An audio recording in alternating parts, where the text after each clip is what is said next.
truth concerning marriage and family. திருமணமும் குடும்ப வாழ்க்கையும் என்பதை குறித்து கடந்த சில வாரங்களாக நாம் படித்து வருகிறோம். We want to continue it this evening.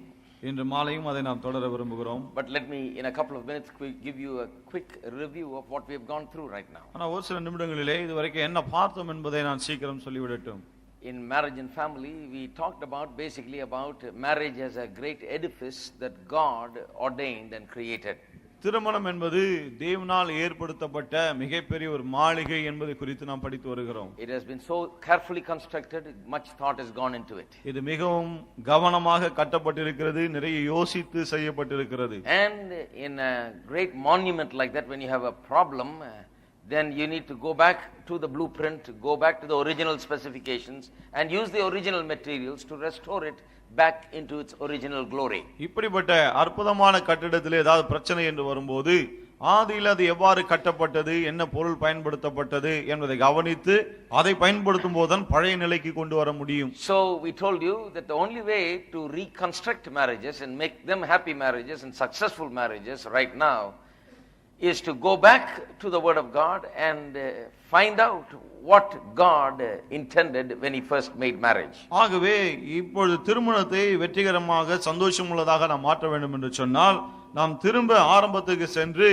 தேவன் எவ்வாறு அதை ஏற்படுத்தினார் என்பதை நாம் கவனிக்க வேண்டியது அவசியமா இருக்கிறது. That is why we went back to Genesis chapter 2. ஆகவே தான் ஆதியாகமம் 2ஆம் அதிகாரத்துக்கு நாம் சென்றோம். I've been reading that passage from chapter 2 verse 7 on until verse 19.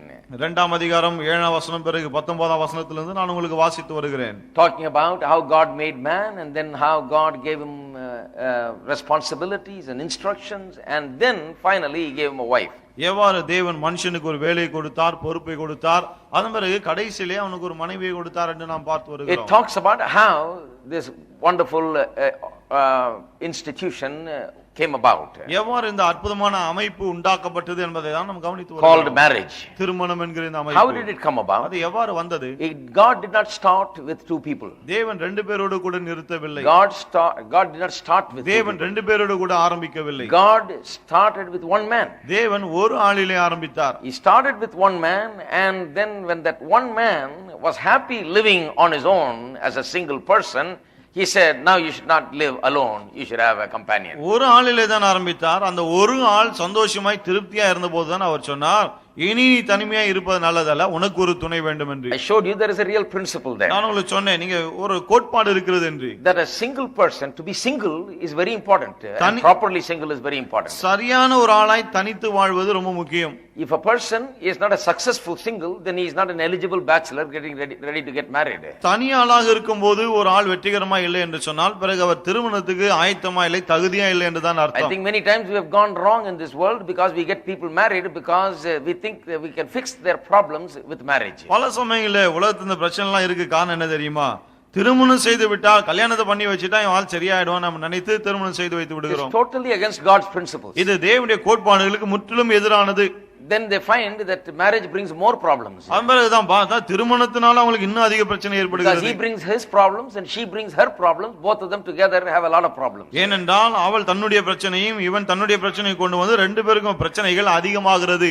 That is why God first gave the instructions and the responsibility and made man, and once he reached a stage where he was living successfully, then God said, I'll give you a companion. ஆகவேதான் தேவன் இந்த ஒரு மனுஷனை உண்டாக்கி அவனுக்கு வேலையும் பொறுப்பையும் பல காரியங்களை சொல்லி அவன் தனித்த வாழ்க்கையிலே சந்தோஷமாய் திருப்தியா இருந்த போதுதான் திருமணம் என்ற ஒரு காரியத்தை அவனுக்கு தந்தார். God didn't get him married to fix some problem that he had. அவனுக்கு இருந்த ஏதோ ஒரு பிரச்சனையை தீர்ப்பதற்காக தேவன் அவனுக்கு திருமணத்தை ஏற்படுத்தவில்லை. God saw that this man had something to give. He must have somebody to share all the good things. Therefore he gave him a companion. இவனிடம் இருக்கிற நல்ல காரியங்கள் எல்லாம் இவன் கொடுக்க, பகிர்ந்து கொள்ள யாராவது ஒருவர் தேவை என்பதை அறிந்துதான் தேவன் ஒரு துணையை கொடுத்தார். So that is a real principle there. ஆகவே இதுதான் அங்க இருக்கிற ஒரு கோட்பாடு. And then so there you have the man and then the woman came about later. ஆகவே முதலாவது ஆணை பார்க்கிறோம், அதன் பிறகு கொஞ்ச காலம் கழித்து தான் பெண் வந்தாள். And then we read about I said a few things about children last week. கடந்த வாரம் பிள்ளைகளை குறித்து சில காரியங்களை நான் உங்களுக்கு சொன்னேன்.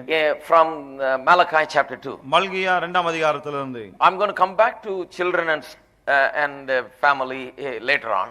பிற்பாடு மீண்டுமாக குடும்பத்தை குறித்து பிள்ளைகளை குறித்து நான் பேச போகிறேன். But let me just mention this thing. ஆனா இந்த காரியத்தை நான் உங்களுக்கு சொல்ல I விரும்புகிறேன். showed you how children came about. பிள்ளைகள் எவ்வாறு வந்தார்கள் என்பது குறித்து நான் உங்களுக்கு சொன்னேன். Why do people have children?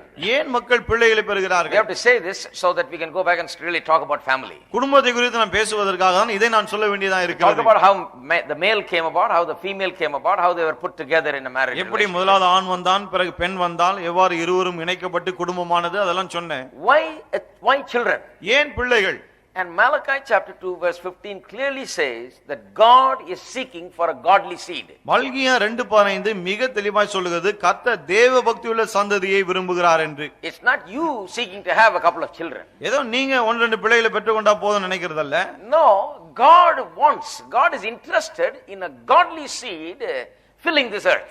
தேவ பக்தியுள்ள சந்ததி இந்த பூமியை நிரப்ப வேண்டும் என்பதிலே தேவன் ஆர்வமாய் இருக்கிறார். God looks upon the human beings as his only representatives here on earth. தேவன் மனுஷர்கள் மட்டும்தான் இந்த பூமியிலே தம்முடைய பிரதிநிதிகளாய் இருக்கிறார்கள் என்று தான் பார்க்கிறார். He looks at every human being as his seed. ஒவ்வொரு மனுஷனையும் தன்னுடைய வித்தாக சந்ததியாக அவர் பார்க்கிறார். As his representative. தம்முடைய பிரதிநிதியாக. As long as his people are there, his will be done here and they will strive to do his will. அவருடைய ஜனங்கள் இந்த பூமியிலே இருக்கிற வரை அவருடைய சித்தம் செய்யப்படும், அவருடைய விருப்பத்தை செய்ய அவர்கள் முற்படுவார்கள். So God is seeking a godly seed. ஆகவேதான் தேவன் தேவ பக்தியுள்ள சந்ததியை பெரும்படியாய் நாடுகிறார்.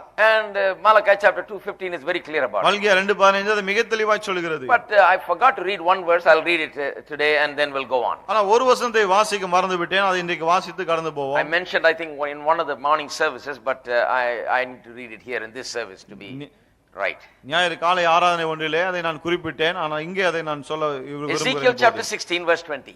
எசேக்கியேல் 16:20. I think if you had any doubts that God is the one that is interested in having children, then if it didn't convince you there, it will convince you here. அதாவது தேவன் பிள்ளைகள் தேவ பக்தியுள்ள சந்ததி பெற விரும்புகிறார் என்பதை அங்க நீங்க நம்ப முடியலன்னு சொன்னா அதை இங்கேயும் நான் உங்களுக்கு காண்பிக்கிறேன். Now since God seeks a godly seed, he looks upon it as his seed and his own.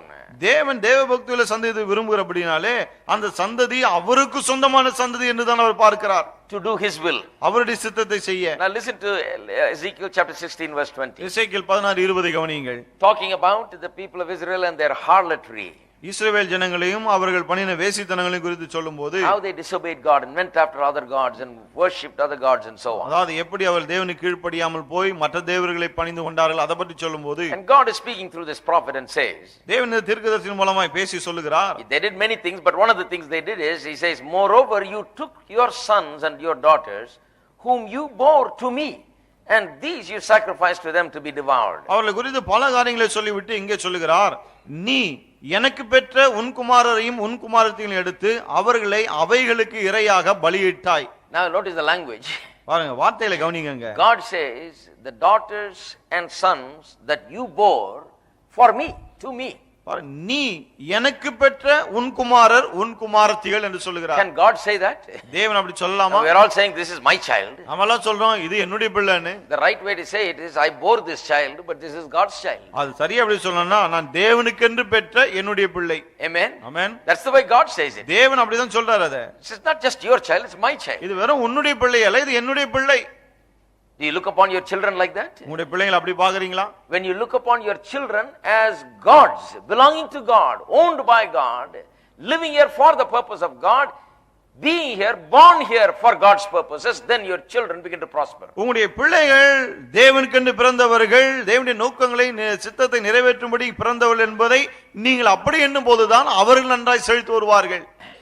When you dedicate your house, உங்கள் வீட்டை நீங்கள் பிரதிஷ்டை பண்ணும்போது what are you saying? என்ன செய்கிறீர்கள்? Saying I'm dedicating it to God. கர்த்தருக்கென்று இத பிரதிஷ்டை பண்றேன்றீங்க. Isn't that right? இல்லையா?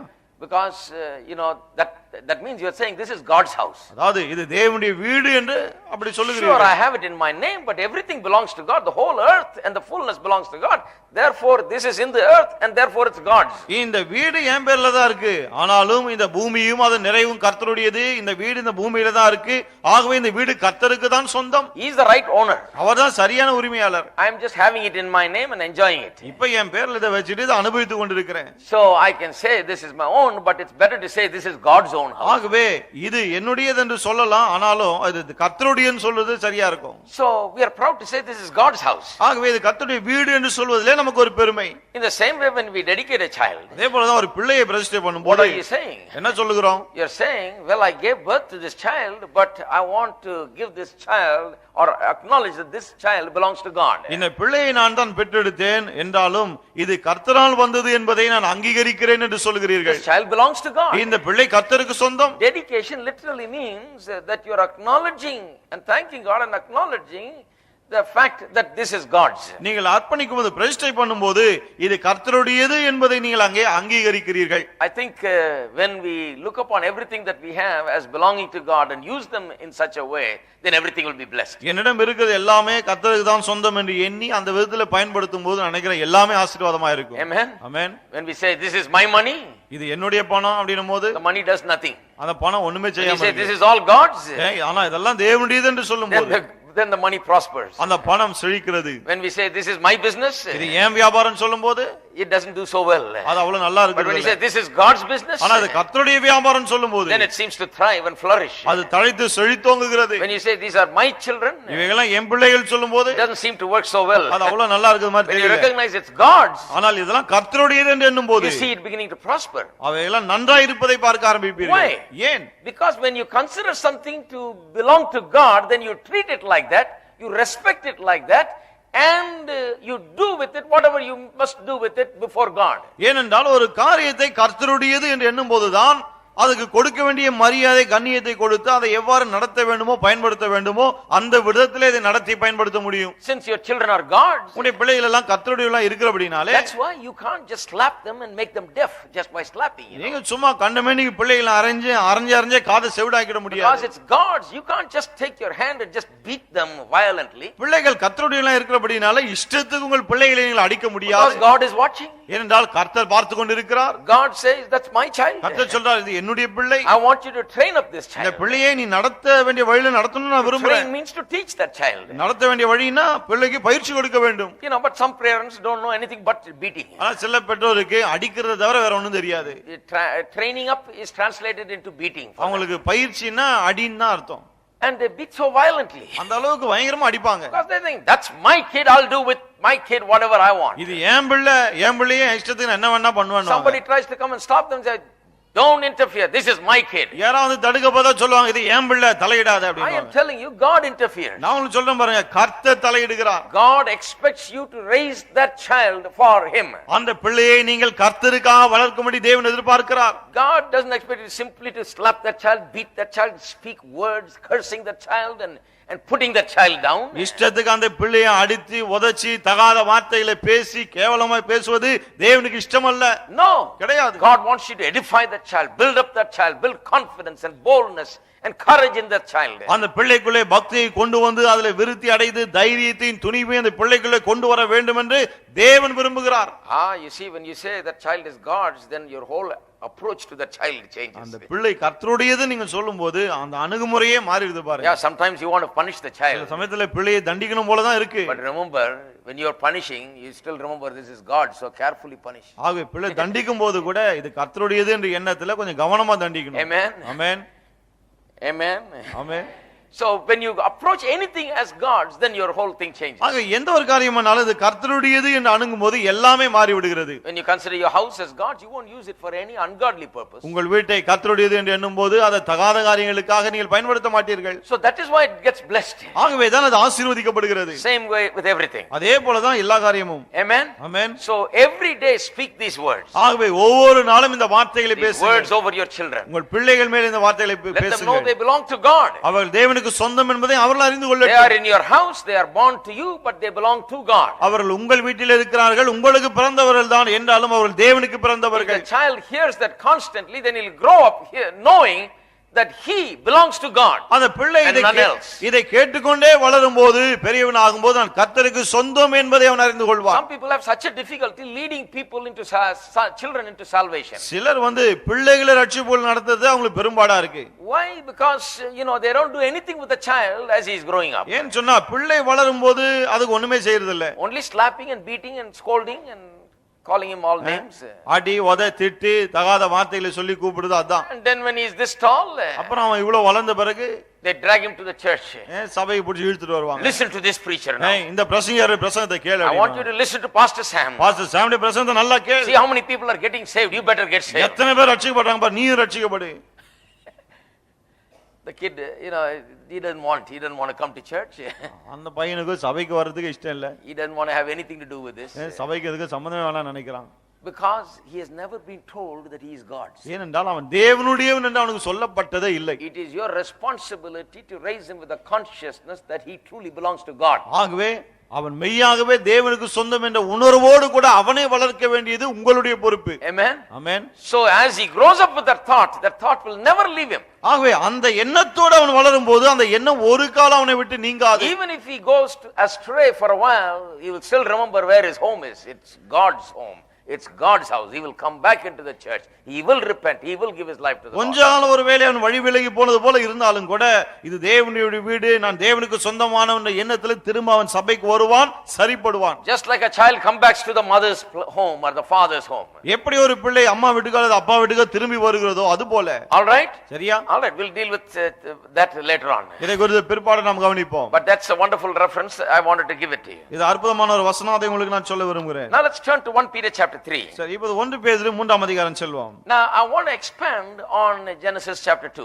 ஆதியாகமம் 2ஆம் அதிகாரத்தை நான் உங்களுக்கு விளக்கி சொல்ல விரும்புகிறேன். As you know, Genesis 2 only gives some details. உங்களுக்கு தெரிந்திருக்கிறபடி ஆதியாகமம் 2ஆம் அதிகாரம் சில விவரங்களை தான் தருகிறது. Doesn't give all the details about marriage and family. திருமணத்தை குறித்து, குடும்ப வாழ்க்கை குறித்து எல்லா விவரங்களையும் கொடுப்பதில்லை. But it gives details, I believe, in outline. ஆனா நான் நினைக்கிறேன் விவரங்களை ஒரு அவுட்லைன் வடிவில் அது கொடுக்கிறது. Just in brief form it gives it. அதாவது மிக சுருக்கமாக தருகிறது. And then in the rest of the Bible, wherever you read or have passages concerning marriage and family, these are all to be considered as expansions of that passage in chapter 2. அதன் பிறகு வேதத்திலே திருமணத்தை குறித்து, குடும்ப வாழ்க்கை குறித்து எங்கெல்லாம் நாம் வாசிக்கிறோமோ அது எல்லாமே ஆதியாகமம் 2ஆம் அதிகாரத்தை குறித்த விளக்கம் என்று நாம் சொல்லலாம். So if we take Genesis chapter 2 where it says that God made this woman for man.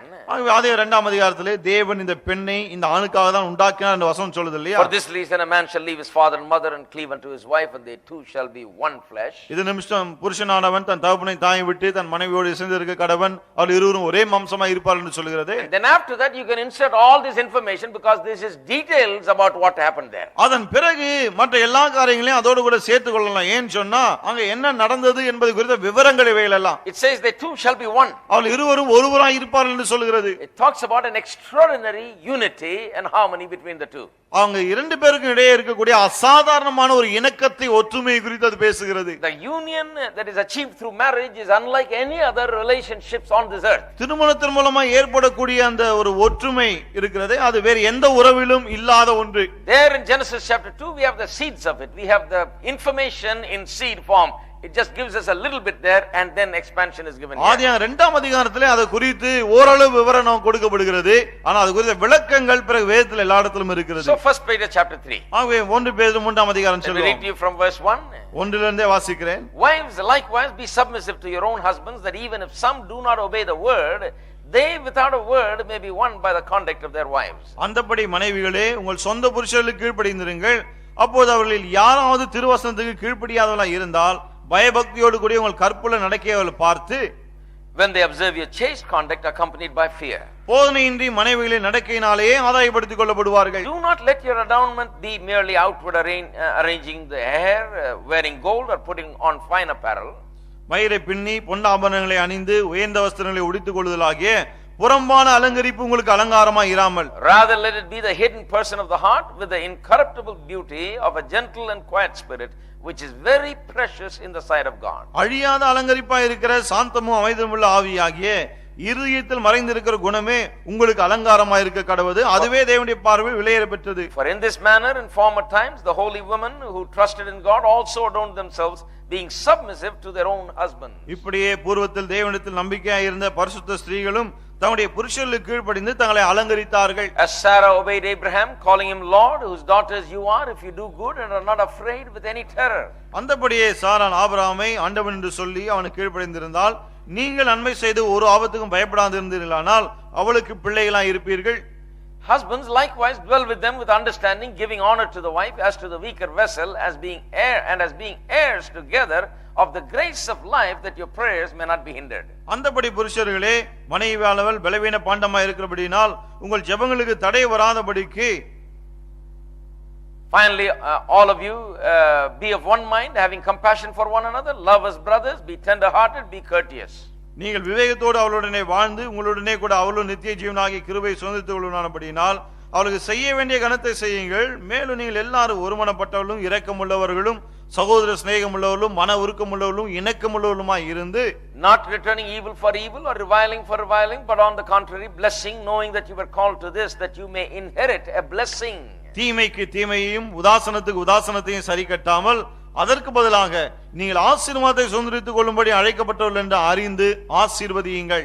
For he who would love life and see good days, let him refrain his tongue from evil and his lips from speaking deceit. ஜீவனை விரும்பி நல்ல நாட்களை காண வேண்டும் என்று இருக்கிறவன் பொல்லாப்புக்கு தன் நாவையும் கபடத்துக்கு தன் உதடுகளையும் விலக்கி காத்து, let him turn away from evil and do good, let him seek peace and pursue it. பொல்லாப்பை விட்டு நீங்கி நன்மை செய்து சமாதானத்தை தேடி அதை பின்தொடர கடவன். For the eyes of the Lord are on the righteous and his ears are open to their prayers, but the face of the Lord is against those who do evil. கர்த்தருடைய கண்கள் நீதிமான்கள் மேல் நோக்கமாயிருக்கிறது, அவருடைய செவிகள் அவர்கள் வேண்டுதலுக்கு கவனமாயிருக்கிறது. தீமை செய்கிறவர்களுக்கோ கர்த்தருடைய முகம் விரோதமாயிருக்கிறது. In verse 7 it says that husband and wife are to be heirs together of the grace of life. 7ஆம் வசனம் சொல்கிறது, கணவன் மனைவி இருவருமே நித்திய ஜீவனாகிய கிருபையை சுதந்திரித்துக் கொள்ளக்கூடியவர்களாய் இருக்கிறார்கள். Heirs together. இவர்கள் இருவரும் சேர்ந்து சுதந்திரவாளிகளாய் இருக்கிறார்கள்.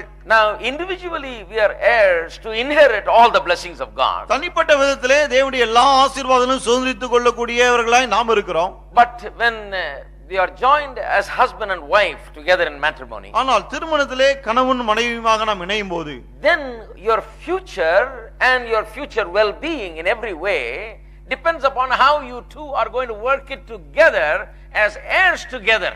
அப்பொழுது உங்களுடைய எதிர்கால ஆசீர்வாதமானது இப்போது இருவரும் இணைந்து சுதந்திரவாளிகளாய் எவ்வாறு நீங்கள் காரியங்களை செய்ய போகிறீர்கள் என்பதை பொறுத்தே இருக்கிறது. When you were alone, நீங்கள் தனிமையா இருந்தபோது you were an heir, நீங்க சுதந்திரவாளிகளா இருந்தீங்க. but you had just yourself to deal with and you can receive from God and you can receive all his blessings. ஆனா நீங்க மட்டும் தான் தனியா இருந்தீங்க, நீங்க தேவனுடைய எல்லா ஆசீர்வாதத்தையும் பெற்றுக்கொள்ளக்கூடிய அப்படிப்பட்ட ஒரு நிலையில இருந்தீங்க. Now you are heirs together. ஆனால் இப்பொழுது இருவரும் இணைந்து சுதந்திரவாளிகளா இருக்கிறீர்கள். It's like signing a joint account. எப்படின்னா ஜாயிண்ட் அக்கவுண்ட் சைன் பண்ற மாதிரி. Without her signature you cannot withdraw. அவங்களுடைய கையெழுத்து இல்லாம நீங்க பணம் எடுக்க முடியாது. Without your signature she can't withdraw. உங்களுடைய கையெழுத்து இல்லாம அவங்க பணம் எடுக்க முடியாது. Only two of you together in one mind can operate that account. ரெண்டு பேரும் ஒரே மனதோடு கூட சேர்ந்து தான் அந்த அக்கவுண்ட்டை செயல்படுத்த முடியும். This is the blessing account. இதுதான் ஆசீர்வாத கணக்கு. Of all of God's riches and God's blessings that you are to inherit. தேவனுடைய எல்லா ஆசீர்வாதங்களையும் நீங்கள் சுதந்திரித்துக் கொள்ள வேண்டுமே, அதற்கு இப்படிதான். Everything that God wants to give you is there in that account and you jointly are to operate that. தேவன் உங்களுக்கு கொடுக்க விரும்புற எல்லாமே அந்த கணக்குல தான் இருக்கு. ரெண்டு பேரும் இணைந்து அதை செய்ய வேண்டும். Now if you have problems with one another and cannot live together peacefully and have not learned to accommodate one another and live with one another, then it becomes difficult to inherit all the blessings of God. ரெண்டு பேருக்குள்ள பிரச்சனை என்று இருக்குமானால், ரெண்டு பேரும் ஒத்து வாழ முடியவில்லை என்று சொன்னா, ரெண்டு பேரும் விட்டு கொடுத்து வாழ முடியவில்லை என்று சொன்னா, பிறகு அந்த அக்கவுண்ட் ஆபரேட் பண்றது ரொம்ப கஷ்டம். That is how God has arranged marriage. தேவன் அப்படிதான் திருமணத்தை ஏற்படுத்தி இருக்கிறார். That's what it looks like. இது பார்க்க அப்படிதான் இருக்கு. You are heirs together. நீங்கள் இருவரும் இணைந்து சுதந்திரவாளிகள். Suppose we two are brothers. அதுக்கு நாங்க ரெண்டு பேர் சகோதரர்கள் வெச்சீங்க. And if our father left us a great inheritance, உங்களுடைய அப்பா பெரிய சொத்தை எங்களுக்கு விட்டு போயிருக்கார். He says between the two of you you take it. நீங்க ரெண்டு பேரும் இடையே அதை எடுத்துங்கன்னு சொல்லிட்டு போயிருக்கார். Then I need his full cooperation. அப்படினா அவருடைய முழு ஒத்துழைப்பு எனக்கு தேவை. He needs my cooperation. என்னுடைய ஒத்துழைப்பு அவருக்கு தேவை. As long as the two of us are together we can effectively take everything and share it among ourselves and enjoy. ரெண்டு பேரும் ஒன்றா இருக்கிற வரையிலே அதை எடுத்து நாங்கள் அனுபவித்துக் கொள்ள முடியும். If two of us are fighting, ஆனா ரெண்டு பேரும் சண்டை போட்டுட்டு இருந்தா he cannot have anything. அவருக்கும் ஒண்ணும் கிடைக்காது. I cannot have anything. எனக்கும் ஒண்ணும் கிடைக்காது. We can go to court and wait for 15 years, 20 years. நீதிமன்றத்துக்கு போகலாம் 15-20 வருஷம் ஆகும் அதுக்கு. It becomes very difficult to enjoy what has been given. கொடுக்கப்பட்டிருக்கிற காரியத்தை அனுபவிக்கிறது ரொம்ப கஷ்டமாயிடும். Now this is how God has arranged marriage. தேவன் திருமணத்தை இவ்வாறு தான் ஏற்படுத்தி இருக்கிறார். So for the next few weeks I'm going to be talking about how we are heirs together as husband and wife. ஆகவே அடுத்த சில வாரங்களுக்கு எப்படி கணவன் மனைவியாக நாம் இணைந்து சுதந்திரவாளிகளாக இருக்கிறோம் என்பதை குறித்து பேச போகிறேன். How to work out this whole deal and enjoy God's blessings together. எப்படி இந்த காரியத்தை எல்லாம் நாம் சரிப்பட்டு வரும்படி செய்வது, தேவனுடைய ஆசீர்வாதங்களை சேர்ந்து அனுபவிப்பது என்று பார்க்க போகிறோம். You see, together we are heirs together for the grace of life, of the grace of life. நாம் இருவரும் இணைந்து நித்திய ஜீவனாகிய கிருபையை சுதந்திரித்துக் கொள்ளக்கூடியவர்களாக இருக்கிறோம். This tells me that God has ordained unity in marriage. இது எனக்கு எதை சொல்கிறது? தேவன் குடும்பத்திலே திருமணத்திலே ஒற்றுமையை ஏற்படுத்தி இருக்கிறார். This tells me that if there is no unity in marriage, there will not be success in life. திருமணத்திலே ஒற்றுமை இல்லை என்று சொன்னால் வாழ்க்கையிலே வெற்றி இருக்காது என்பதை இது எனக்கு சொல்கிறது. That is a very great truth and I'm going to expound on it. இது ஒரு மிகப்பெரிய சத்தியம், அதை நான் விளக்கி சொல்ல போகிறேன். God has made it in such a way that the two people have to live with one another in absolute unity, otherwise life becomes totally difficult spiritually, mentally, emotionally, bodily, in family and finances, everywhere. தேவன் இதை எப்படி ஏற்படுத்தி விட்டார்? அந்த ரெண்டு பேருமே அந்த அளவுக்கு ஒற்றுமையாய் வாழ்க்கை வாழ வேண்டும். அப்படி இல்லைன்னு சொன்னா திருமணம் சரி, ஆவி சரி, ஆத்மா சரீரம், குடும்ப வாழ்க்கை, பொருளாதாரம் என்று எல்லா விதத்திலுமே கஷ்டம்தான். That is there in that statement. Therefore shall a man leave his father and mother and cleave to his wife. இது நிமித்தம் புருஷனானவன் தன் தகப்பனை தாயை விட்டு தன் மனைவியோடு இசைந்திருப்பான் என்று இருக்கிறது. அதிலே அது அடங்கிடுச்சு. Let him cleave there. அவன் அங்க போய் சேர்ந்திருக்கட்டும். Parents are saying after he married, brother, he's forgotten. பெற்றோர் சொல்றாங்க கல்யாணம் ஆன பிறகு மறந்துட்டான் பிரதர் எங்களை. Very good. ரொம்ப நல்லதுதான். Let him cleave very closely to her. மனைவியோடு கூட ரொம்ப நல்லா இசைஞ்சிருக்கட்டும். Because now he's got to work it out with her to enjoy everything. ஏனா இப்போ மனைவியோடு சேர்ந்து தான் எல்லாவற்றையும் அனுபவிக்க அவன் செய்ய வேண்டிய காரியங்களை செய்யணும். You will always be the father and mother, he can never forget you. நீங்க எப்பவும் அவனுடைய அப்பா அம்மாவா தான் இருப்பீங்க, மறக்க முடியாது. But he's got to work it out with her in a very deep level and get along with her in order to enjoy all that is there. ஆனால் அவனுக்கு இருக்க எல்லாவற்றையும் அவன் அனுபவிக்க வேண்டுமானால் அவனுடைய மனைவியோடு இசைந்து தான் அவன் அந்த காரியங்களை செய்தாக வேண்டும். That's the way. That's why God said you leave your father and mother and cleave to your wife. ஆகவே தான் தேவன் சொன்னார் தகப்பனை தாயை விட்டு மனைவியோடு இசைந்திரு. You're not two people anymore, you'll become one. இனி நீங்கள் இருவர் அல்ல ஒன்றாய் இருக்கிறீர்கள். One in spirit, in mind and in body. ஆவியிலே, மனதிலே, சரீரத்திலே எல்லாவற்றிலும் ஒன்று. Whenever there is unity in marriage, nothing is impossible. திருமணத்திலே எப்போதெல்லாம் ஒற்றுமை இருக்கிறதோ அங்கே இயலாதது என்று எதுவுமே கிடையாது. When there is strong unity between husband and wife, there is absolutely everything possible. கணவன் மனைவிக்கு இடையே ஒற்றுமை மிக பலமாக இருக்கும்போது எல்லாம் சாத்தியமாகிறது. This is the point we are going to make today and in the coming weeks. இன்றைக்கும் வரப்போற வாரங்களிலும் இதை தான் நான் வலியுறுத்தி சொல்ல போகிறேன். Everybody say, எல்லாரும் சொல்வோம், heirs together. இணைந்து சுதந்திரவாளிகள். Amen. Amen. Your fortunes are mixed together. உங்களுடைய எல்லா அதிர்ஷ்டமும் ரெண்டும் ஒண்ணா கலந்து இருக்கு. உங்களுடைய எதிர்காலமே நீங்க எவ்வளவு நல்லா இருக்க போறீங்கன்றது ரெண்டு பேருடைய பார்ட்னர்ஷிப்ல தான் இருக்குது. Not alone anymore. இனி தனிமையா கிடையாது. All those who are married, திருமணமான எல்லாரும், your fortunes are mixed now. உங்களுடைய எதிர்கால நல்வாழ்வு இப்போது அவங்களோட சேர்ந்துடுச்சு, கலந்துடுச்சு. You can't work it out alone. இனி தனியா இருந்து இதை செய்ய முடியாது. That's why you got to work out the unity in marriage. ஆகவே தான் திருமணத்திலே இந்த ஒற்றுமைக்காக நாம் செயல்பட வேண்டும். Those who are going to get married, get ready and understand what you're getting into. திருமணம் செய்து கொள்ள போகிறவர்கள் எதுக்குள்ள நுழையறீங்கன்னு புரிந்து கொண்டு செய்யுங்க. This is the biggest contract that you will ever enter in life. வாழ்க்கையிலே நீங்கள் பிரவேசிக்கக்கூடிய மிகப்பெரிய ஒரு கான்ட்ராக்ட் ஒப்பந்தமே இதுதான். You know, one man the other day was signing his name for buying a two-wheeler. அன்னைக்கு ஒருத்தர் தன்னுடைய டூ வீலர் வாங்குறதுக்காக தன்னுடைய சைன் போட்டு இருந்தார். 36 checks. 36 check. He said, I'm signing my life away, it looks like. அவன் சொல்றாரு வாழ்நாளெல்லாம் சைன் போடுற மாதிரி இருக்கு. No. When you get married and sign that register, that is when you are signing your life away. இல்ல கல்யாணம் ஆகும்போது ரெஜிஸ்டர்ல sign பண்ணீங்களா, அங்கதான் வாழ்க்கையே சைன் பண்றீங்க. Now you are not your own. இப்போ நீங்க உங்களுக்கு சொந்தம் அல்ல. You just cannot have whatever you want. It all depends on how you work it out with your wife and your wife works it out with you. இனி நீங்க உங்க இஷ்டத்துக்கு எதையும் பண்ண முடியாது. உங்கள் மனைவியோடு கூட இணைந்து நீங்கள் சேர்ந்து செயல்பட வேண்டும். You may not like it, but you just have to work it like that, otherwise you just cannot have it. உங்களுக்கு அது பிடிக்காமல் போகலாம், ஆனா வேற வழி கிடையாது. அப்படிதான் சேர்ந்து செயல்படணும், இல்லாட்டி கிடைக்காது. You ask me why? Because this is God's design. நீங்க கேட்கலாம் ஏன் அப்படின்னு. ஏன்னா அதுதான் தேவனுடைய வடிவமைப்பு. Many things the way God has done it, we don't like it, but the best thing to understand is God knows best. பாருங்க, தேவன் செய்திருக்கிற பல காரியங்கள் நமக்கு பிடிக்காம இருக்கலாம், ஆனா சிறந்த என்ன தெரியுமா, தேவனுக்கு எல்லாம் நல்லா தெரியும்.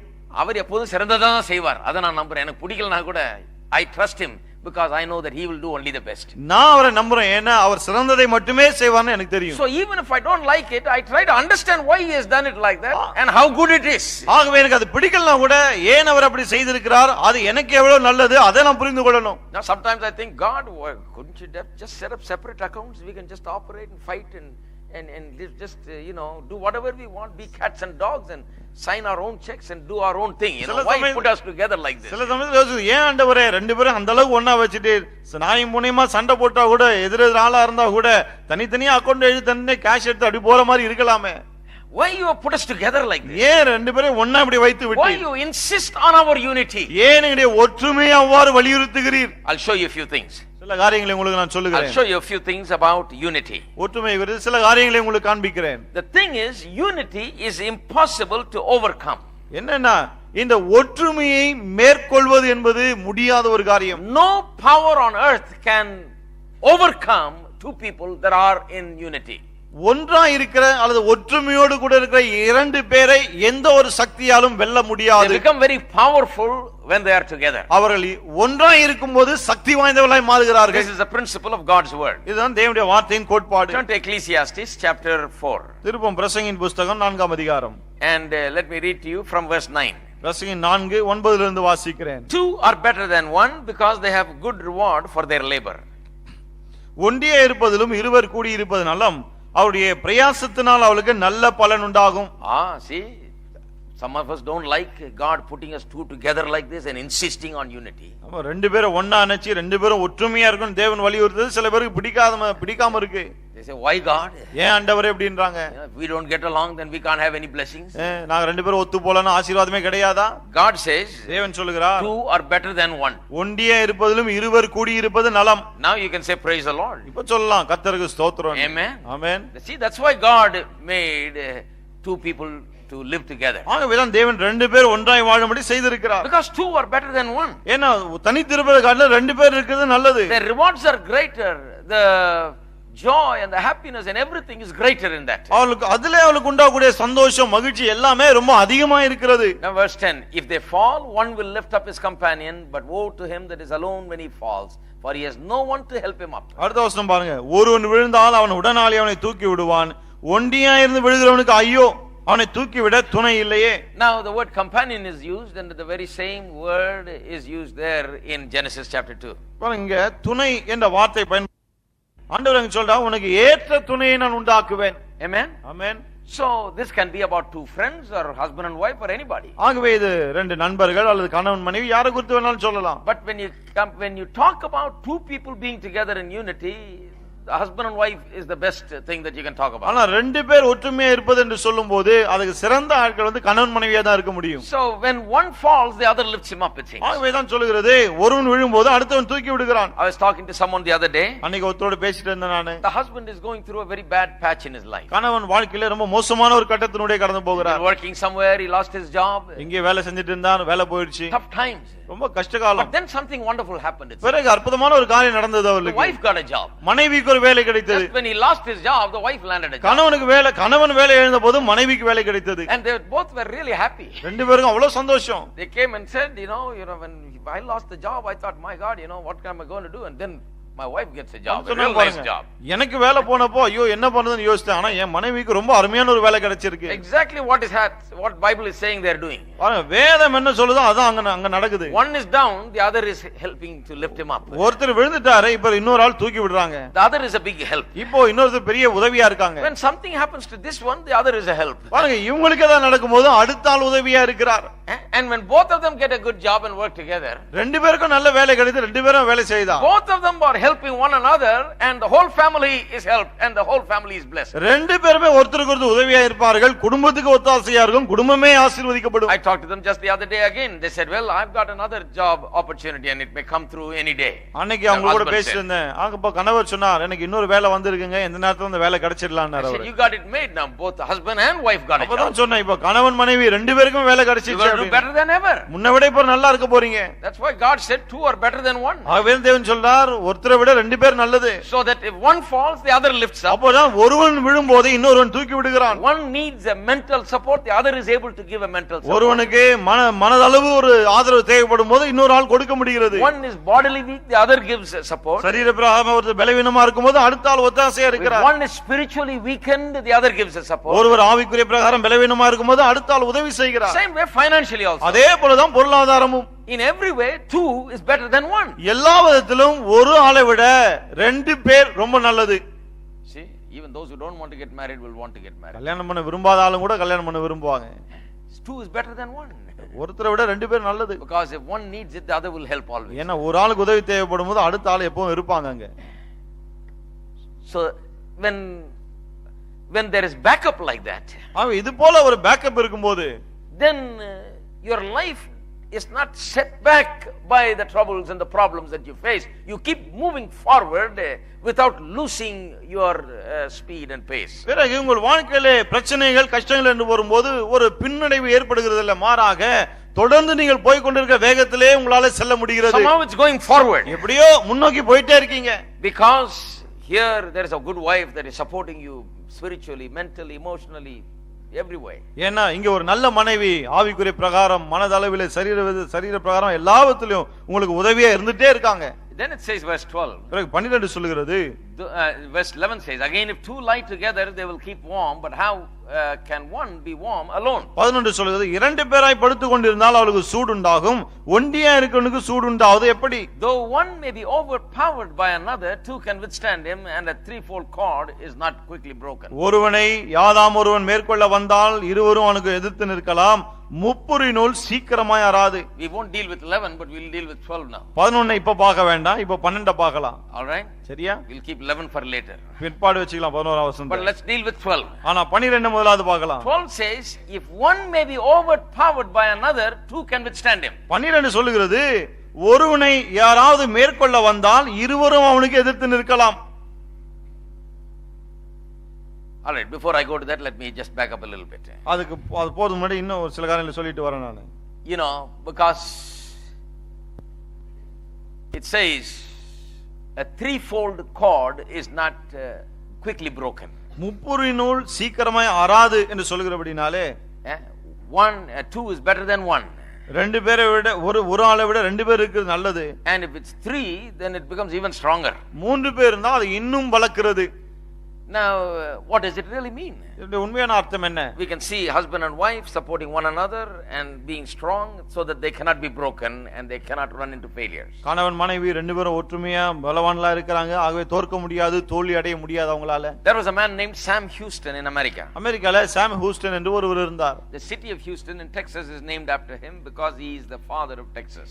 டெக்சாஸ்ல ஹூஸ்டன் என்ற ஒரு பட்டணம் இருக்கிறது, அந்த பட்டணம் இவருடைய பெயர் தான் வைக்கப்பட்டிருக்கு. Now this man was a friend of Red Indians.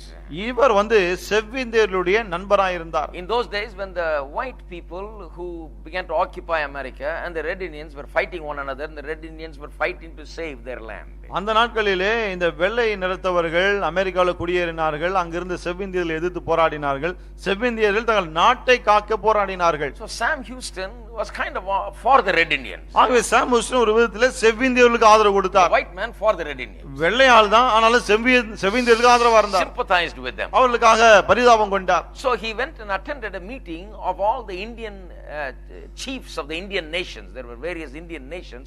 The chiefs came together to prepare for war against the whites. ஆகவே வெள்ளையர்களுக்கு எதிராக அங்கிருந்த இந்த செவிந்திய இனத்தை சேர்ந்த எல்லாருமே, அந்த தலையில் எல்லாருமே கூடி எப்படி போர் செய்வது என்று ஆலோசனை செய்தார்கள். அந்த கூட்டத்துக்கு இவர் போய் கலந்து கொண்டார். There were many groups. ஏன்னா பல குழுக்கள் இருந்தது அங்க. By tribes.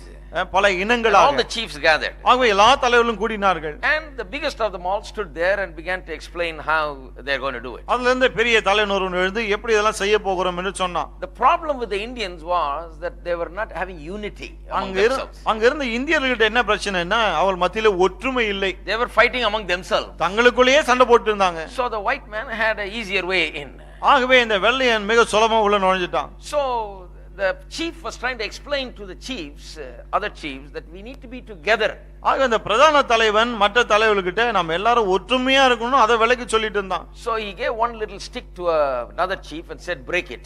ஆகவே இன்னொரு தலைவன் கிட்ட ஒரு சின்ன குச்சியை கொடுத்து இத உடை அப்படினா. So that man just broke it simply like that. ஆக அத சும்மா அப்படியே உடைச்சிட்டான் அவன். Then he said, take this and break, and he gave a bundle of sticks tied together with a rope. அதன் பிறகு இத உடைங்கன்னு சொல்லிட்டு பல குச்சிகளை ஒன்றா வைத்து கட்டி அத கொடுத்தான்.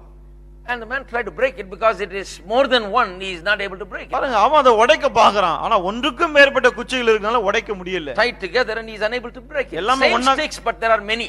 பாருங்க ஒரே அதே விதமான குச்சி தான் ஆனா இது பலது இருக்கறனால உடைக்க முடியாமல் போனது. So with those primitive simple people he illustrated, the Indian chief was illustrating, see, if we are together no one can overcome us. ஆகவே தான் அந்த சாதாரண அந்த மக்களுக்கு இவன் எடுத்து காண்பிக்கிறான் ஒரு உதாரணத்தை கொண்டு ஒற்றுமையா இருந்தா யாரை நம்ம ஜெயிக்க முடியாதுன்னு. If you want to keep our land and save our land from being taken by the whites, then we need to stay together, he said. நம்முடைய நிலத்தை வெள்ளையர்கள் கைப்பற்ற கூடாதுன்னா பிறகு நாம எல்லாரும் ஒற்றுமையா இருக்கணும்னு சொன்னான். Then nobody can break us. அப்போது யாராலும் நம்ம ஜெயிக்க முடியாது. Sam Houston in his history says that while they were talking the fight erupted between each other. பாருங்க சாம் ஹியூஸ்டன் சொல்றாரு இப்படி பேசிட்டு இருக்கும்போதே ஒருத்தருக்கு ஒருத்தர் அடிச்சிட்டானா. And finally they lost the war because they were not together. கடைசில அவங்க ஒற்றுமையா இல்லாதனால தான் அந்த யுத்தத்திலே தோல்வியுற்றார்கள். They lost all the land, lost everything, they were pushed back. தேசமெல்லாம் போனது எல்லாம் போனது அவர்கள் தள்ளப்பட்டார்கள். You see, when husband and wife are together, it's very difficult to break them, very difficult to cause them to fail. கணவன் மனைவி ஒன்றா இருக்கும்போது அவர்களை தோல்வி அடைய செய்வது என்பது ரொம்ப ரொம்ப கஷ்டம். Now in games there is another thing that illustrates that very well. In games, விளையாட்டுகள்ல இத இன்னும் ரொம்ப அற்புதமா நம்ம பார்க்கலாம். Suppose you are playing football. உதாரணத்துக்கு ஃபுட்பால் விளையாடுறீங்க. You have a guy who is really good like Maradona. Maradona போல அற்புதமா விளையாடக்கூடிய ஒரு ஆள் இருக்கான். What do they do? என்ன செய்யறது? Now when he comes with the ball, he is going to try to push it inside the goal somehow. அவன் எடுத்துட்டு வரும்போது எப்படியாவது கோல் அடிக்கணும்னு தான் பாப்பான். So the best way to defend against an expert like him, a skilled fellow like him, is to double team him so that 2 or 3 people go there and all of them are working on this guy so that he cannot have the ball. ஆகவே இப்படி ரொம்ப நல்லா விளையாடுற ஆளை தடுத்து நிறுத்தணும்னா எப்படி தனியாளா போகாம ஒரு 2-3 பேரை ஒண்ணா போய் சுத்தி நின்னு அவனை தடுக்கும்போது அவனை நம்மால் தடுக்க முடிகிறது. So even in basketball and things, the big players, when they're so good, they double team them. 2 people go against him. ஆகவே பாஸ்கெட்பால்ல கூட ஒரு ரொம்ப சிறந்த வீரர் வரும்போது 2 பேர் ஒண்ணா சேர்ந்து போவாங்க தடுக்க. It is called double teaming. It's called double teaming. அது டபுள் டீமிங் 2 பேர் ஒண்ணா போய் தாக்குறது அது. Marriage has been ordained by God as a double teaming effort. பாருங்க திருமணம் கூட தேவனால இப்படி 2 பேர் கொண்ட ஒரு குழுவா இருக்கும்படி தான் அமைக்கப்பட்டிருக்கு. Now you wonder why has God put me with this wife and I got to work the whole thing now and I got to get along with her and be at peace with her and live my life with her. Why God? நீங்க யோசிக்கலாம் ஏன் ஆண்டவரே மனைவின்னு ஒரு ஆளை கொடுத்துட்டீங்க இவங்க கூட ஒற்றுமையா வாழ்ந்து இணக்கமா வாழ்ந்து நிம்மதியா வாழ்ந்து இதெல்லாம் செய்யணுமா நானே? God says that's better than being one. தேவன் சொல்றார் ஒரு ஆளா தனியாளா இருக்கிறதை விட இது நல்லது. Because any problem that you're going to have now, you got 2 people that can join together and handle. ஏன்னா இப்போது பிரச்சனைன்னு ஏதாவது வரும்போது அதை சமாளிப்பதற்கு 2 பேரா இருக்கீங்க. You can double team. நீங்க 2 பேரா சேர்ந்து செய்யலாம். All the devil's tactics and situations and circumstances, life's difficulties, storms, everything can be handled by 2 of you joining together against the one that is coming against you. பிசாசுடைய தந்திரங்கள் வாழ்க்கையில வரக்கூடிய கஷ்டங்கள் பலவிதமான சூழ்நிலைகள் 2 பேருமே இணைந்து சேர்ந்து இப்போது எதிர்த்து நிற்க முடியும். Turn with me to Matthew chapter 12. திருப்போம் மத்தேயு 12ஆம் அதிகாரத்துக்கு. Talking about how unity is very difficult to break, very difficult to overcome. ஒற்றுமையை மேற்கொள்வது ரொம்ப கஷ்டம். அத பத்தி தான் பேசிக் கொண்டிருக்கிறோம். I'm trying to show you how it's a biblical principle. எப்படி அது வேதத்துல கோட்பாடு என்பதை நான் காண்பிக்க முயற்சிக்கிறேன். That is why God puts the man and the woman together. ஆகவே தான் தேவன் ஆணையும் பெண்ணையும் ஒன்றாக வைக்கிறார். And that is why God orders unity. ஆகவே தான் தேவன் ஒற்றுமையை திருமணத்திலே கட்டளையிடுகிறார். That is why God has set it in such a way that you are going to inherit all your inheritance only together, not alone. ஆகவே தான் தேவன் எப்படி ஏற்படுத்திட்டார் எல்லா ஆசீர்வாதங்களையும் நீங்க 2 பேரும் சேர்ந்தா தான் சுதந்திரிக்க முடியும் முடியும், தனியா முடியாது. That's why he's telling the husband, if you don't get along with it, then your prayers are not going to be answered. ஆகவே தான் கணவன் சொல்றாரு, மனைவியோடு ஒத்து வாழலன்னு சொன்னா உன் ஜெபங்களுக்கு பதில் கிடைக்க போறது இல்ல. It's not going to work, he says. அது சரிபடாதுன்றார். All the promises are there, but you're not going to get anything because you got to get this thing right. வாக்குத்தத்தம்லாம் இருக்கு, ஆனா நீ இத சரி பண்ணாதனால எதுவுமே உனக்கு கிடைக்க போவதில்லை. So let me read to you from Matthew chapter 12. மத்தேயு 12 ல இருந்து வாசிக்கிறேன். Verse 25. 25. It's a very important principle. ரொம்ப முக்கியமான கோட்பாடு இது. Listen to this. கவனிங்க. He was casting out demons and they were accusing him that he was casting out demons by Beelzebub. இயேசு பிசாசுகளை துரத்தின போது பெயல்செபூலினாலே பிசாசுகளை துரத்தணும் குற்றம் சொன்னாங்க. And verse 25 says, Jesus knew their thoughts and said to them, every kingdom divided against itself is brought to desolation, and every city or house divided against itself will not stand. இயேசு அவள் சிந்தனைகளை அறிந்து அவளை நோக்கி, தனக்குத்தானே விரோதமாய் பிரிந்திருக்கிற எந்த ராஜ்யமும் பாழாய் போகும், தனக்குத்தானே விரோதமாய் பிரிந்திருக்கிற எந்த பட்டணமும் எந்த வீடும் நிலை நிற்க மாட்டாது. If Satan casts out Satan, he is divided against himself. How then will his kingdom stand? சாத்தானை சாத்தான் துரத்தினால் தனக்கு விரோதமாக தானே பிரிவினை செய்கிறதா இருக்குமே, அப்படி செய்தால் அவன் ராஜ்யம் எப்படி நிலை நிற்கும்? And if I cast out demons by Beelzebub, by whom do your sons cast them out? Therefore they shall be your judges. நான் பெயல்செபூலினாலே பிசாசுகளை துரத்தினால் உங்கள் பிள்ளைகள் அவைகளை யாராலே துரத்துகிறார்கள்? ஆகையால் அவர்களே உங்களை நியாயம் தீர்க்கக்குள்ளாய் இருப்பார்கள். But if I cast out demons by the Spirit of God, surely the kingdom of God has come upon you. நான் தேவனுடைய ஆவியினாலே பிசாசுகளை துரத்துகிறபடியால் தேவனுடைய ராஜ்யம் உங்களிடத்தில் வந்திருக்கிறதே. How can one enter a strong man's house and plunder his goods unless he first binds the strong man and then he will plunder his house? அன்றியும் பலவானை முந்தி கட்டினால் ஒழிய பலவானுடைய வீட்டுக்குள் ஒருவன் புகுந்து அவன் உடைமைகளை எப்படி கொள்ளையிடக்கூடும்? கட்டினானே ஆகில் அவன் வீட்டை கொள்ளையிடலாம்.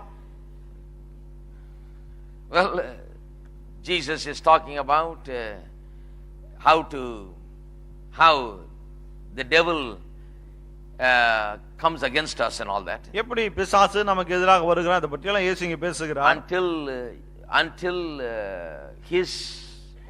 Until that strong man is overcome, you cannot take the spoils in the house, he says. அந்த பலவானை மேற்கொள்ளாவிட்டால் அவன் வீட்டில் இருக்கிற பொருட்களை கொள்ளையிட முடியாதுன்றாரு.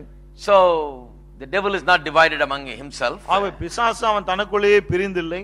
As long as we are united and as we stand together, we can win the battles. ஆகவே நாம் இணைந்து இருக்கும்போது நம்மால் நிச்சயமாய் யுத்தங்களை ஜெயிக்க முடியும். Now this can be applied to all kinds of situations. இதை எல்லாவிதமான சூழ்நிலைகளுக்கும் நம்மால பொருத்த முடியும். The principle is this.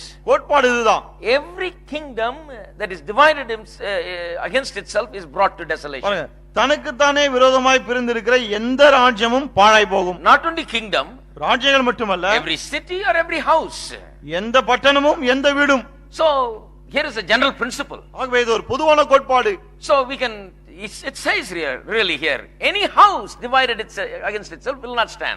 எந்த வீடும் தனக்குத்தானே தனக்கு விரோதமாய் பிரிந்திருக்க எந்த வீடும் நிலை நிற்க மாட்டாது. So when there is a division and strife in the house, that house will not stand.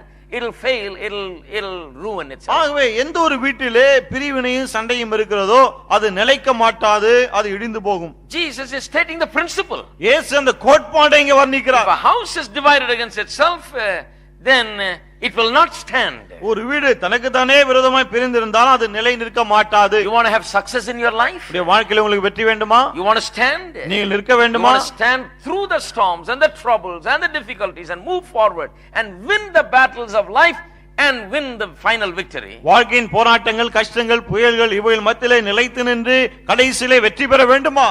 There is one way to do it. அதை செய்ய ஒரு வழி உண்டு. And that is, a house must not be divided. அது என்ன? வீடு பிரிந்திருக்க கூடாது. When you are undivided, then you become unbeatable. நீங்கள் பிரியாது இருக்கும்போதுதான் தோல்வி அடைய கூடாதவர்களா இருக்கிறீர்கள். What has been told to us in Ecclesiastes chapter 4 is again told us here. பிரசங்கி 4ஆம் அதிகாரத்தில் சொல்லப்பட்டிருக்கிற அதே காரியம் தான் இங்கேயும் சொல்லப்படுகிறது. You know, it is difficult to break a cord that is 3 strands.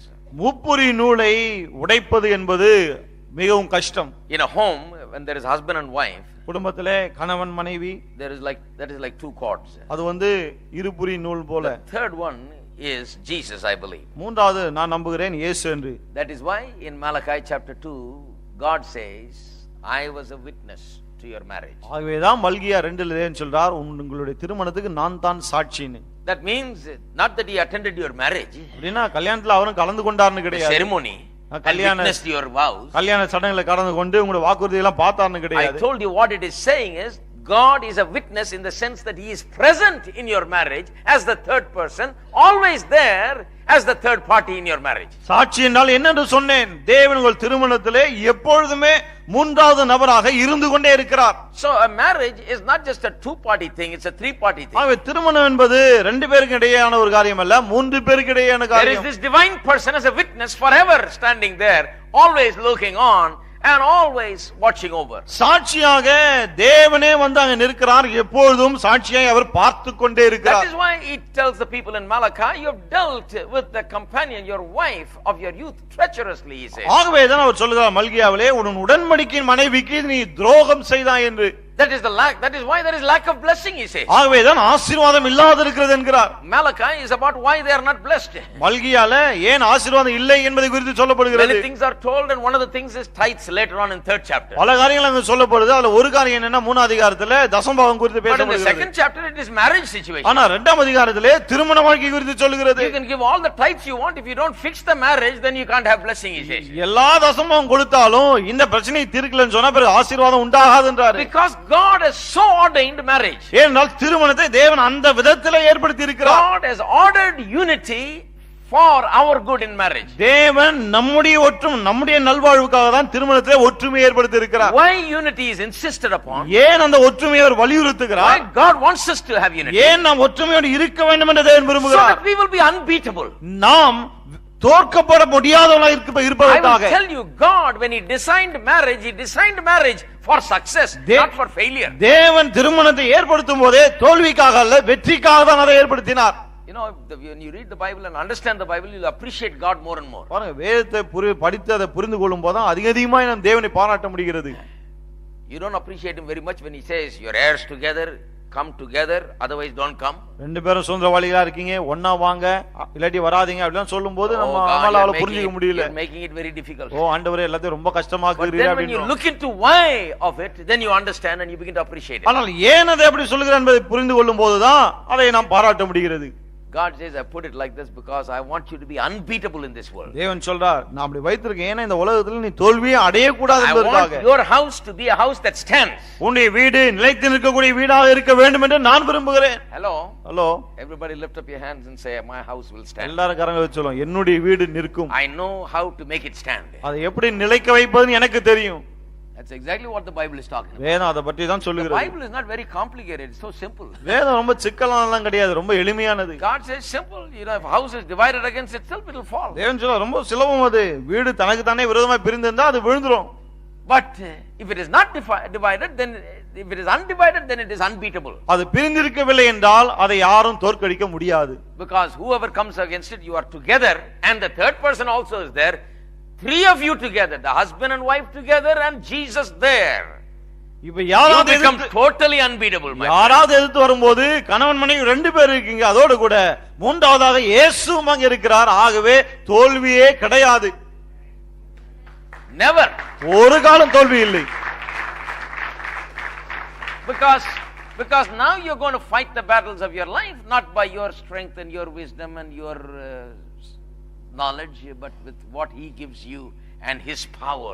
இப்பொழுது அந்த யுத்தத்தை உங்களுடைய ஞானம், அறிவு, பலத்தை கொண்டு நீங்கள் ஜெயிக்க போவதில்ல, அவருடைய பலத்தினாலே, அவருடைய ஞானத்தினால் ஜெயிக்க போகிறீர்கள். This is how God has ordained marriage. தேவன் இப்படிதான் திருமணத்தை ஏற்படுத்தி இருக்கிறார். Undivided means unbeatable. பிரிந்தில்ல, அதாவது பிரிவினை இல்லை என்று சொன்னால் தோல்வி கிடையாது என்ற அர்த்தம்.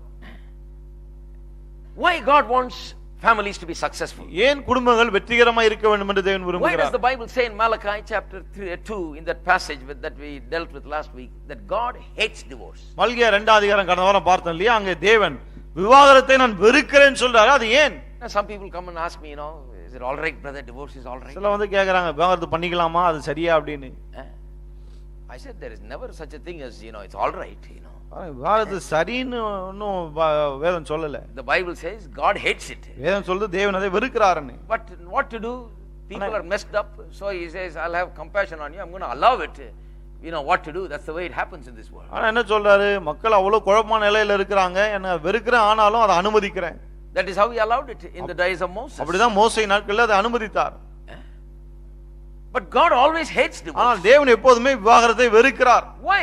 ஏன்? Now just imagine if everybody is getting divorced and everybody is having family problems and getting divorced. பாருங்க, எல்லாருக்கும் குடும்ப பிரச்சனை, எல்லாருக்கும் விவாகரத்துன்னு இருந்ததுனா Sometimes it looks like that's what is happening. சில சமயத்துல பாக்கும்போது அப்படிதான் நடக்குதுன்ற மாதிரி இருக்கு. In American countries like America and other western parts of the world, they say at one time it used to be 3 out of 4 marriages end up in divorce. மேற்கத்திய நாடுகள், America போன நாடுகள்லாம் சொல்றாங்க 4ல 3 திருமணங்கள் விவாகரத்துல தான் முடியுது அப்படின்னு. Christians, among Christians it's not so high, but it's still, they are also getting divorced. கிறிஸ்தவர்கள் மத்தியில அந்த அளவுக்கு அதிகமா இல்லனா கூட கிறிஸ்தவர்களும் விவாகரத்து செய்து கொள்கிறார்கள். That's the way it is. அப்படிதான் இருக்கு. Because they just don't know how to fix the problem. ஏன்னா பிரச்சனை எப்படி தீர்க்கறதுன்னு தெரியல.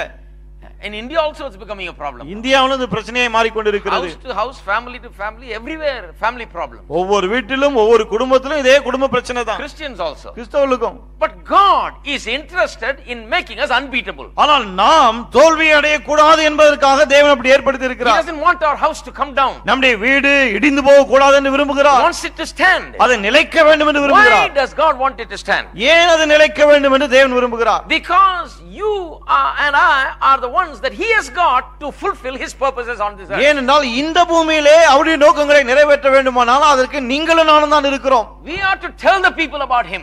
அவரை குறித்து நாம் தான் மக்களுக்கு சொல்ல வேண்டும். We are to tell the people about his salvation. அவருடைய ரட்சிப்பை குறித்து நாம் தான் மக்களுக்கு சொல்ல வேண்டும்.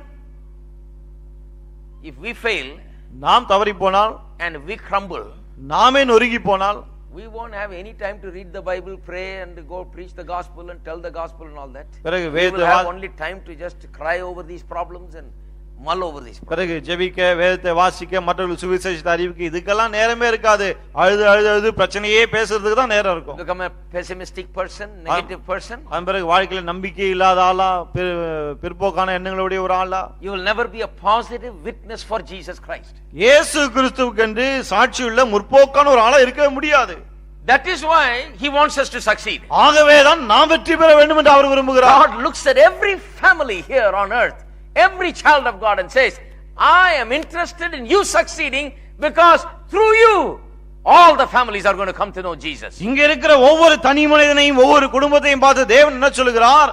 உன்னுடைய வெற்றியிலே நான் ஆர்வம் காட்டுகிறேன். ஏனென்றால் உன் மூலமாக தான் எல்லா குடும்பங்களும் என்னை பற்றி அறிந்து கொள்ள போகிறது. If you have such a family problem, you won't have any time to go and tell the gospel, my friend. உங்க குடும்பத்திலே பிரச்சனைன்னு சொன்னா பிறகு சுவிசேஷத்தை போய் சொல்வதற்கு உங்களுக்கு நேரமே இருக்காது. Because you lose all your energy and time and money and everything in trying to fix your problem. ஏன்னா உங்களுடைய பிரச்சனை தீர்ப்பதிலே உங்களுடைய நேரம், பணம், பலன் எல்லாமே அதிலே போய்டும். You can't even give to the gospel work because it costs you so much money for this. சுவிசேஷ வேலைக்காக கொடுக்க கூட முடியாது. ஏன்னா அதுக்கு நிறைய பணம் தேவை. I remember one time I met with a businessman who wanted to take me for lunch.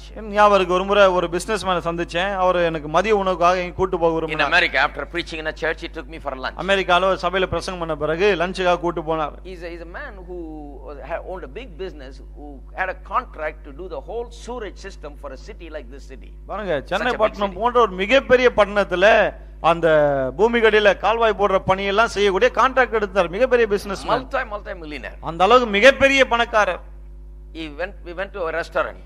ஒரு ரெஸ்டாரன்ட்க்கு போனோம். And he wanted me to order the best. அவர் அங்க இருக்கிற சிறந்ததை நான் ஆர்டர் பண்ணனும் விரும்பினார். So I ordered. அவர் ஆர்டர் பண்ணேன். He also ordered something. அவரே ஏதோ ஆர்டர் பண்ணாரு. We sat there for maybe 1.5 hours or so. 1.5 மணி நேரம் அங்க உட்கார்ந்தோம் நாங்க. He never touched his food. அவர் தன்னுடைய உணவை தொடவே இல்லை.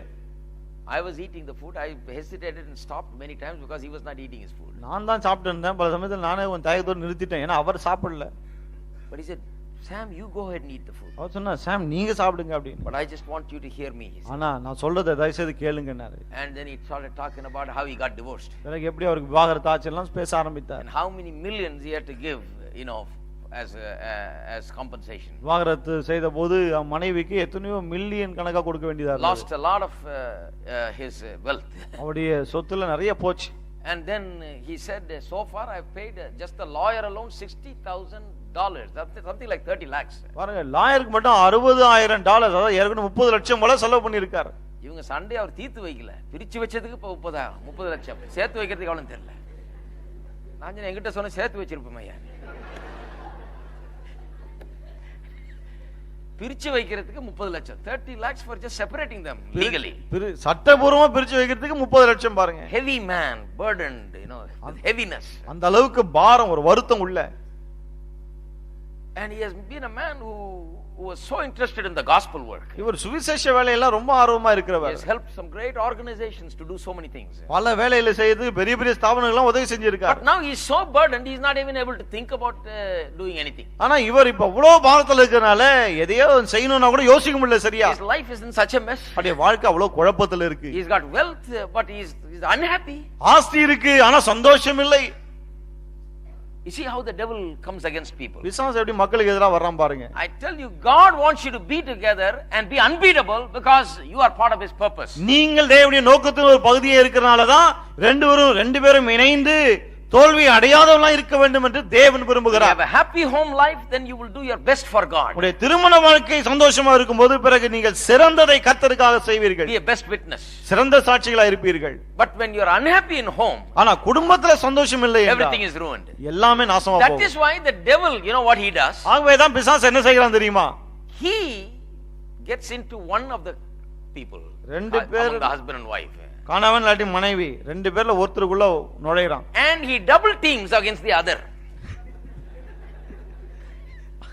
ஒரு ஆளுக்கு எதிரா இப்ப அவங்க ரெண்டு பேரா சேர்ந்துறாங்க. He knows the principle. Christians have not understood the principle. கிறிஸ்தவருக்கு தான் அந்த கோட்பாடு புரியலையே தவிர அவனுக்கு நல்லா புரியுது. He knows two is better than one. அவனுக்கு தெரியும் தனியாலாம் போறதை விட ரெண்டு பேர் போனா நல்லதுன்னு. So he works on the husband or the wife. He says, come on, let's join together. ஆகவே கணவன் அல்லது மனைவி கிட்ட போய் வேலை செய்து வா நம்ம ரெண்டு பேரும் ஒண்ணா சேருவோம். This guy or this woman. இந்த புருஷனையும் மனைவியை போட்டு நசுக்குவோம். Oh, let's literally put him through the spin of life. எல்லாம் போட்டு அவர் ஒரு வழி ஆக்கிடுவோம் நம்ம. So he joins one or the husband or the wife to his side, and through them he always has to work through people, you see. So he needs one of you. He cannot work without one of you. பிசாசுக்கு எப்போதும் வேலை செய்து கூட ஒரு ஆள் தேவை, ஒரு மனுஷன் தேவை. ஆகவே கணவன் அல்லது மனைவியில ரெண்டு பேர்ல யாரோ ஒரு ஆள் தம்பக்கமா இழுத்துட்டு வேலை செய்யறான். So he double teams. ஆகவே இப்ப ரெண்டு பேரும் ஒண்ணா சேர்ந்துறாங்க. So all of a sudden you find the wife on the devil's side, or find the husband on the devil's side. ஆகவே பார்த்தா திடீர்னு கணவனோ அல்லது மனைவியோ பிசாசின் பக்கமா இருப்பாங்க. He has joined the team. ஏன்னா இப்போ அந்த டீம்ல சேர்ந்துட்டாங்க. They know you are good, you are unbeatable, but they know the two of them together can beat you. நீங்க நல்ல ஆளே உங்களை தோற்கடிக்க முடியாதுன்னு தெரியும், ஆனா ரெண்டு பேர் சேர்ந்து அத பண்ண முடியும்னு தெரியும். They know that you are very capable, but the devil knows if double teaming works, then we can put him down. நீங்க திறமைசாலின்னு தெரியும், ஆனா பிசாசுக்கு என்ன தெரியும், ரெண்டு பேர் ஒண்ணா சேர்ந்து தாக்குனா எப்படியா ஜெயிக்கலாம். That is why he gets into one person in marriage and deceives that person to join him to defeat the other. ஆகவே தான் திருமணத்திலே ஒரு ஆள் இடத்துல நுழைகிறான், அவளை வஞ்சித்து அடுத்த ஆளை தோற்கடிக்க முயற்சிக்கிறான். But if you double team against the devil, ஆனா நீங்க ரெண்டு பேரும் பிசாசுக்கு எதிரா டீமா சேர்ந்தா, there is no devil that is big enough to stand against you and defeat you. பிறகு உங்களை எதிர்த்து தோற்கடிக்க கூடிய பிசாசு எதுவுமே கிடையாது உலகத்துல. That's why you got to be careful. ஆகவே தான் ரொம்ப ஜாக்கிரதையா இருக்கணும். Don't join the devil's side. போய் பிசாசோட சேர்ந்துடாதீங்க. Don't listen to his words. அவனுடைய வார்த்தைகளை செவி கொடுக்காதீங்க. Don't allow all those things that he brings to try to cause division and strife to get into you and bring that into your marriage. உங்களுக்குள்ள நுழைந்து பிரிவினை சண்டை எல்லாம் திருமணத்துல கொண்டு வர பார்க்கறானே, அவங்க கூட போய் சேர்ந்துடாதீங்க. Because he knows that if you are well, that you will do something great for God. ஏன்னா அவனுக்கு தெரியும் நீங்க நல்லா இருந்தீங்கன்னா பிறகு கர்த்தருக்கு பெரிய காரியங்களை செய்வீர்கள் என்று. The one way to stop you is to destroy you in your marital life. உங்களை தடுக்க ஒரு வழி என்னன்னா உங்களுடைய திருமண வாழ்க்கையை நாசமாக்குவது. What is he against? அவன் எதற்கு எதிரா இருக்கிறான்? He is against the gospel. அவன் சுவிசேஷத்துக்கு எதிரா இருக்கிறான். He is against people coming to God. மக்கள் தேவனிடம் வருவதை எதிர்க்கிறான். He is against the gospel spreading and churches being built and work happening successfully. சுவிசேஷம் பரம்பி சபைகள் கட்டப்பட்டு வேலை வெற்றிகரமா நடக்கிறதெல்லாம் அவன் எதிர்க்கிறான். So God wants you to be successful for that very purpose, and for the very same purpose the devil wants you to be unsuccessful. இந்த நோக்கத்துக்காக தான் நீங்க வெற்றிகரமா இருக்கணும்னு கர்த்தர் விரும்புகிறார். அதே நோக்கம் வெற்றி பெற கூடாதுன்னு தான் பிசாசு உங்களை எதிர்க்கிறான். Hello. But don't worry about the devil. ஆனா பிசாசை பத்தி கவலைப்பட்டுக்காதீங்க. As long as you two are together, the devil keeps running. நீங்க ரெண்டு பேரும் ஒண்ணா இருக்கறவரை பிசாசு ஓடிட்டே இருக்கிறான். Not only two of you, but three. Jesus is also there. நீங்க ரெண்டு பேர் மட்டுமல்ல மூணு பேர், இயேசுவும் கூட இருக்கிறார். Amen. Amen. And the three of you together can put thousands of devils to flight. மூணு பேர் ஒண்ணா இருக்கும்போது ஆயிரக்கணக்கான பிசாசுகளை விரட்டி அடிக்கலாம். No devil can overcome. எந்த பிசாசும் ஜெயிக்க முடியாது. So now you begin to appreciate why you are heirs together. அப்போ இப்போதான் நீங்க அதை புரிந்து கொள்ள மேன்மை பாராட்ட ஆரம்பிப்பீங்க. ஏன் ரெண்டு பேரும் இணைந்து சுதந்திரவாளிகளா இருக்கோம். When you are alone, தனிமையா இருக்கும்போது you can be an inheritor, you can be an heir. நீங்க தனியா இருக்கும்போது சுதந்திரவாளியா இருக்கலாம். And you can inherit. நீங்க சுதந்திரித்தும் கொள்ளலாம். But the thing is, when you are alone, you don't have any help.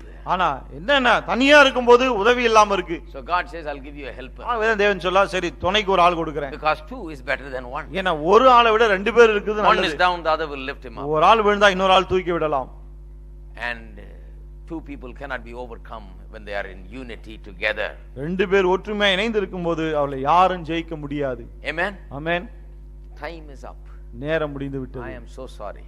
மன்னித்து கொள்ளவும். I wanted to go on a lot more today. நிறைய இருக்கு ஆனா போக விரும்பல இன்னைக்கு. But always there is next week. எப்போ அடுத்த வாரம் ஒன்னு இருக்கு. Let's all stand up together. எல்லாரும் எழுந்து நிற்போம். Everybody say.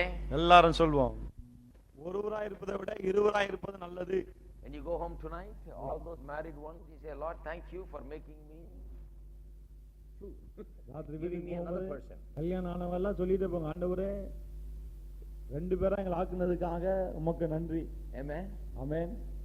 We are an unbeatable team. எங்களை யாரும் தோற்கடிக்க முடியாது. What do you want in your life? உங்க வாழ்க்கையில உங்களுக்கு என்ன வேணும்? You can have success in every area of your life if you two of you can be together. நீங்க ரெண்டு பேர் ஒண்ணா இருப்பீங்கன்னு சொன்னா உங்க வாழ்க்கையில எல்லா பகுதிகளிலும் நீங்கள் வெற்றி பெற முடியும். You know, every way. எல்லா விதத்திலும், spiritually, ஆவிக்குரிய பிரகாரம், materially, பொருளாதாரம், in every way you can have success. எல்லா விதத்திலும் உங்களுக்கு வெற்றி தான். Success unlimited if you just be together. ரெண்டு பேரும் ஒண்ணா இருந்தாலே போதும், எல்லை இல்லாத வெற்றி.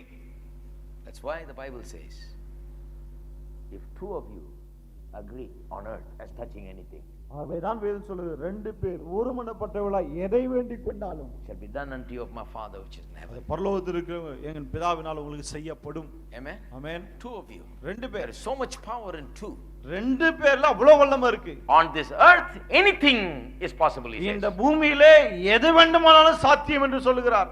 Everybody, a lot of Christians think, only when we get to heaven we get everything. நிறைய கிறிஸ்தவர்கள் நினைக்கிறாங்க பரலோகம் போனா தான் எல்லாம் கிடைக்கும்னு. Pie in the sky religion. Pie in the sky religion. எல்லாம் போன பிறகு தான் இருக்குது. இங்க ஒண்ணும் கிடையாது. எல்லாம் போய் மோட்சம் போய் எல்லாம் கிடைக்கும். அவர் சொல்றாரு, இந்த பூமியிலே நீங்கள் எதை வேண்டிக் கொண்டாலும், எதை கேட்டுக்கொண்டாலும், in this earth, இந்த பூமியில நீங்க என்ன கேட்டாலும். How many of you are on this earth? எத்தனை பேர் இந்த பூமியில இருக்கீங்க? God says, on this earth whatever you ask. தேவன் சொல்ல, இந்த பூமியிலே நீ என்ன கேட்டாலும். He wants you to accomplish something on this earth. இந்த பூமியிலே நீங்கள் எதையோ ஒன்றை சாதிக்க வேண்டும் என்று விரும்புகிறார். And if two of you together, and if you ask together, if you are one minded together, if you are united together, you can have success. ரெண்டு பேர் இணைந்து ஒருமனப்பட்டு நீங்கள் கேட்கும்போது வெற்றி உங்களுக்கு தான். That's why it's worth it to work it out.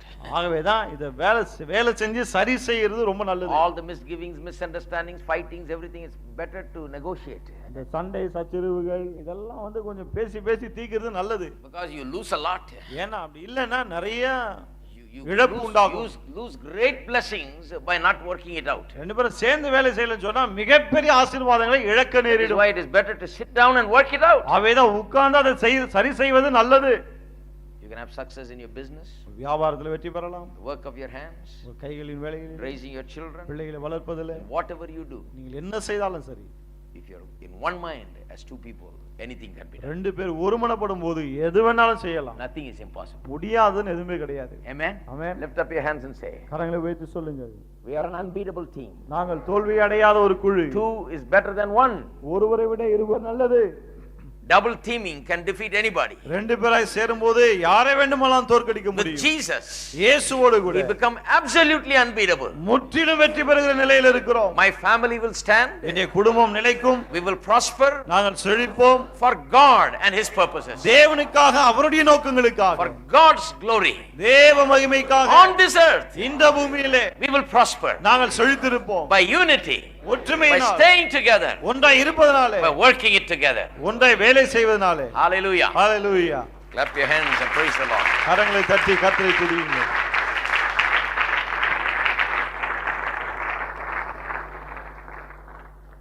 Well, we are going to explore this whole thing. இந்த காரியம் எல்லாவற்றையும் இன்னும் விவரமாய் பார்க்க போகிறோம். But let's pray. ஆனா இப்போ ஜெபிப்போம். Go home with this thought about unity. ஒற்றுமை குறித்த இந்த எண்ணத்தோடு கூட வீட்டுக்கு செல்லுங்க. Work on that unity. அந்த ஒற்றுமைக்காக செயல்படுங்க. Solve your problem. பிரச்சனைகளை தீர்த்துக் கொள்ளுங்கள். Try to get the answers that you need. உங்களுக்கு தேவையான பதில்களை பெற முயற்சியுங்கள். Don't let it deteriorate. இது அப்படியே இன்னும் சீர்கேடான நிலைக்கு போக விட வேண்டாம். Build your marriages. இந்த திருமண வாழ்க்கையை கட்டி எழுப்புங்கள். Make it even better. அதை இன்னும் சிறப்படைய செய்யுங்கள். Loving Heavenly Father, எங்கள் அன்பின் பரலோக in பிதாவே, the name of Jesus we come. இயேசுவின் நாமத்தில் உம்முடைய We வருகிறோம். thank you for your great and grand purposes. மகா பெரிய நோக்கங்களுக்காக உமக்கு ஸ்தோத்திரம் ஆண்டவரே. We thank you, Lord, for you want us to be an unbeatable family நாங்கள் தோல்வி அடையாத ஒரு குடும்பமாக இருக்க வேண்டும் என்று நீர் விரும்புகிறீரே. because of your purposes. உம்முடைய நோக்கங்கள் Because நிமித்தம். we represent you on this earth. ஏனென்றால் இந்த பூமியிலே உம்மை நாங்கள் பிரதிபலிக்கிறோமே. So that we should not be put to shame. ஆகவே நாங்கள் அவமானப்பட்டு போக கூடாது. We must bring glory to God நாங்கள் தேவனுக்கு மகிமையை கொண்டு வர by வேண்டும். living successfully. வெற்றிகரமாய் வாழ்வதன் We மூலமாக realize this evening that you are more interested in our success as a family than we are even interested. ஆண்டவரே, ஒரு குடும்பமாக எங்களுடைய வெற்றியிலே எங்களுக்கு இருக்கிற ஆர்வத்தை விட உமக்கு அதிக ஆர்வம் இருக்கிறது என்பதை நாங்கள் உணர்கிறோம் ஆண்டவரே. Help every single person here that is having problem to work out their ஆகவே problems. பிரச்சனையோடு இருக்கிற ஒவ்வொருவரும் தங்கள் பிரச்சனையை தீர்க்க நீர் அவர்களுக்கு உதவி செய்ய வேண்டும் என்று Give them your சொல்லுகிறோம். wisdom and understanding. உம்முடைய ஞானத்தை அறிவையும் தந்தருளும். Let families thrive. குடும்பங்கள் தழைத்தோங்கட்டும். Let them be blessed. ஆசீர்வாதமா இருக்கட்டும். Through them, the families of this earth be blessed. அவர் மூலமா இந்த பூமியில் உள்ள குடும்பங்களாம் ஆசீர்வதிக்கப்படட்டும். In Jesus' name we pray. இயேசுவின் நாமத்திலே ஜெபிக்கிறோம். Amen. Amen. Let's sing this song and then we'll be dismissed. பாடலை பாடுவோம், பிறகு கலைஞர் செல்லலாம். We'll continue next week on this. அடுத்த வாரம் And இதை several weeks தொடரும். on this இன்னும் heirs together. இன்னும் பல வாரங்கள் சுதந்திரவாளிகளாக இருக்கிறோம் என்பது குறித்து நான் பேச போகிறேன்.